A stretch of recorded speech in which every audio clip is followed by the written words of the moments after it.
Welcome, ladies and gentlemen. Croeso, boneddigion o boneddigesau. This is O Little Town of Aberystwyth, a serialised Louis Knight adventure by Malcolm Price, presented by us, Lighthouse Theatre. 2020 has been a difficult year for everyone, and we fully understand that. But if you could see yourself to give a small donation to help us continue our work, we'd be most grateful. But just be aware, everything is free to listen to. Merry Christmas. Nadolig llawen i chi gyd.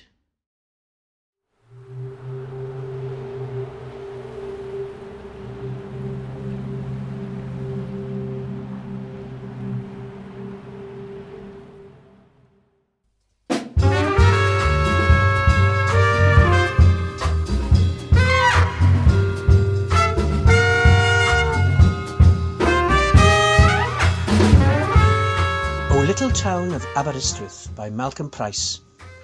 Episode 1.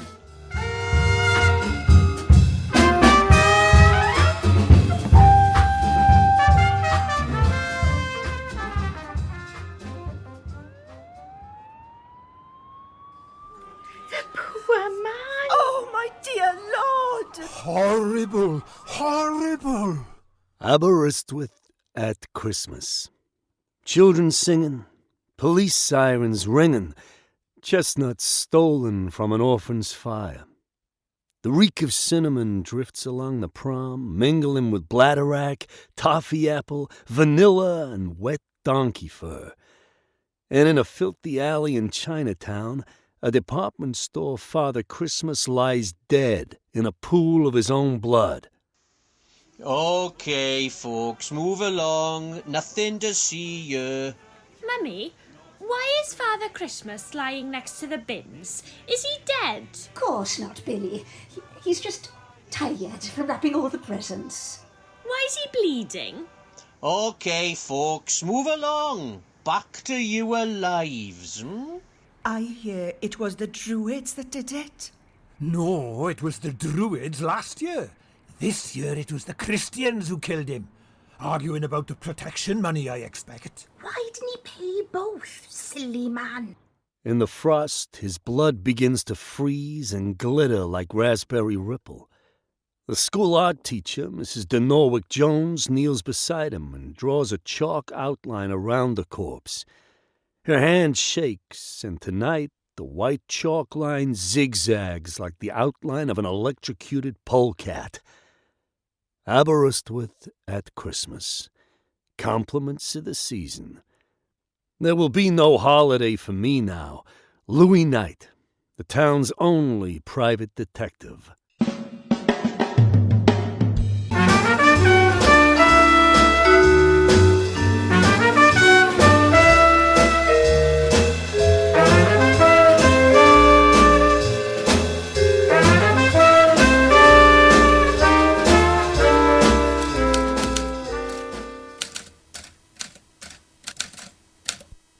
Ordinarily, the murder of Father Christmas would be a police matter.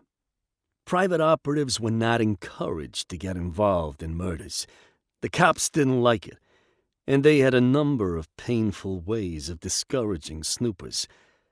But I've never been able to resist the call of a damsel in distress. The Thursday before Christmas, we got a call about the case from a lady claiming to be the Queen of Denmark. Calamity Jane, my 16-year-old sidekick and partner, took the call and displayed an attitude that I can only describe as a plum.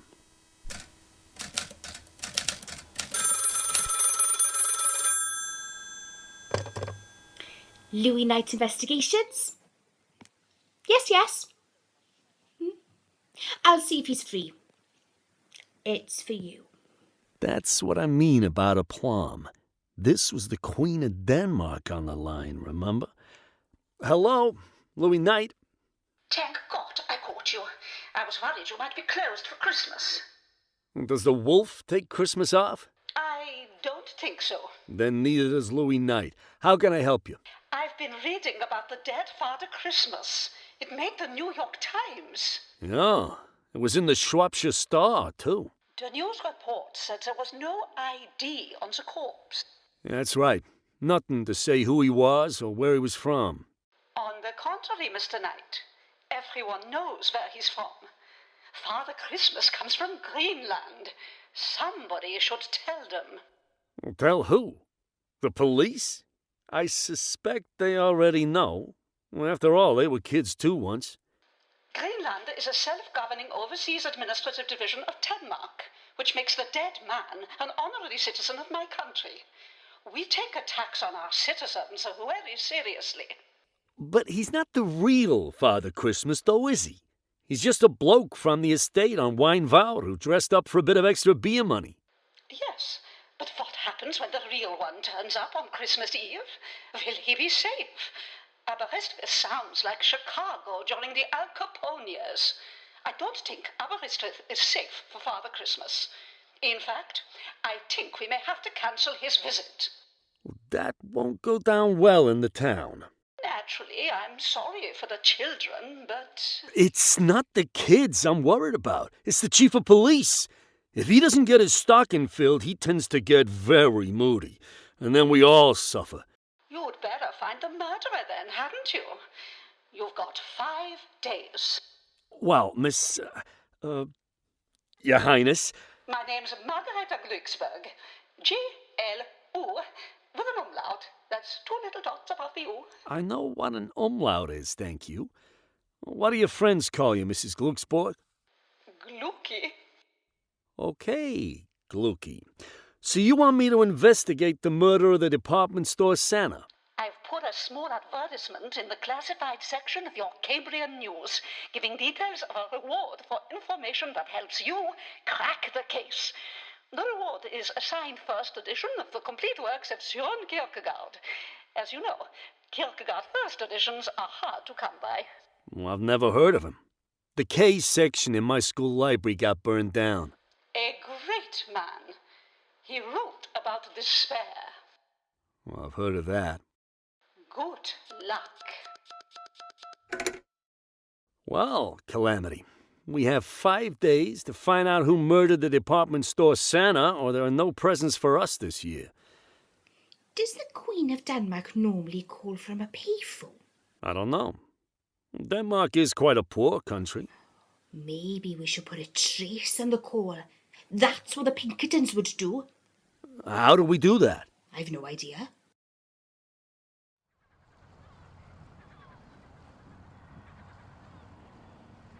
In books, the private investigator would probably treat a call from the Queen of Denmark, especially when made from a payphone, with a degree of skepticism. But in books, they don't have to eat, whereas in Aberystwyth, it is a daily necessity. And I've been in the game long enough not to care too greatly about the bona fides of my clients, since they seldom had any. Half an hour later, a liveried footman appeared at the door with a postal order for 500 Danish crowns. We wandered down a Saucepan's ice cream kiosk on the prom for a small celebration. Saucepan was sitting in his box, huddled in front of a brazier of coals. Saucepan, have you heard of the Danish philosopher called Søren Kierkegaard? Of course I have. Teleological suppression of the ethical, fear and trembling, despair and the sickness unto death. Hey, and don't bother offering me the signed first edition. I've already got one. My grandfather left me it in his will. You seen the ad then? It was in the paper this morning. Do you know, I don't know what the world is coming to. Killing Father Christmas. What's the word in the prom then, Saucepan? I looked at Calamity with an upsurge of love and pride.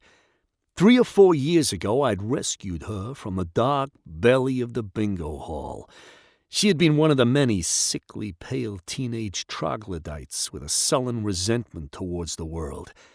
I never ceased to wonder at the speed with which that attitude evaporated after I removed her from the bingo hall and gave her the job. Within a week, it had been replaced by a bubbling silver brook of optimism. Well, Saucepan, was it the Druids or the Christians? Well, I was talking to a couple of Druid assassins the other day, and they were saying it's a problem of taxonomy. What's that? Something to do with how you classify things. The Christians claim the name Santa Claus is derived from Saint Nicholas of Myra in Asia Minor, a 4th century Christian bishop, whereas the Druids say Father Christmas is derived from the pagan god Odin, who brought presents at the time of the midwinter festival of Yule. So technically, he belongs to them. Why do they just share the protection money?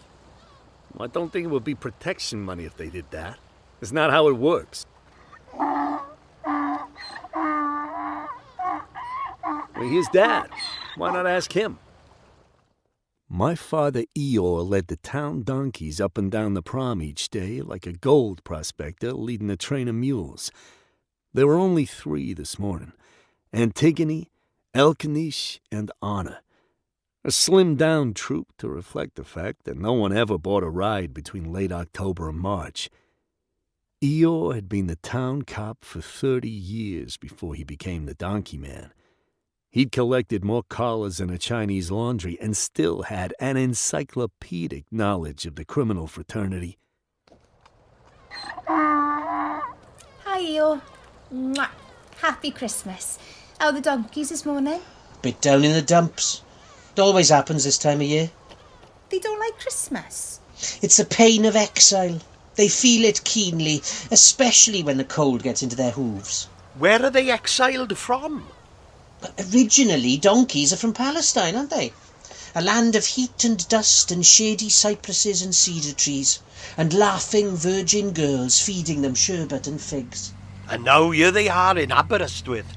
Do they really miss Lebanon? They miss the light. Well, that's what Christmas is all about. It's a festival to mourn the dying of the light, the sun slipping into the sea and leaving us in everlasting grey, mournful twilight. Have you heard about the department store Santa? Oh, yes. Terrible thing. Christmas won't be the same this year. Not with a murder and then Mavanoi. Oh, I'm sorry, son. That's okay, Dad. Mavanoi was my girlfriend, a former nightclub singer from the Moulin Club. It was a cherished tradition in Aberystwyth that she sang every year at the Carol concert. Usually there would be a satellite link-up with Patagonia, and a choir of penguins would join Mavanoi in singing Adestes Fideles. But this year it didn't look like the tradition would be honored. Mavanoi was sick with a mystery illness that had taken her voice. It was as if the town hall clock had lost its tick. I was talking to the chap at the nursing home, and he says there's nothing physically wrong with her. Nothing wrong with her voice. It's a mental thing. Blocked she is. Oh, there you are, son. She's just a bit blocked. They'll sort that out in a jiffy.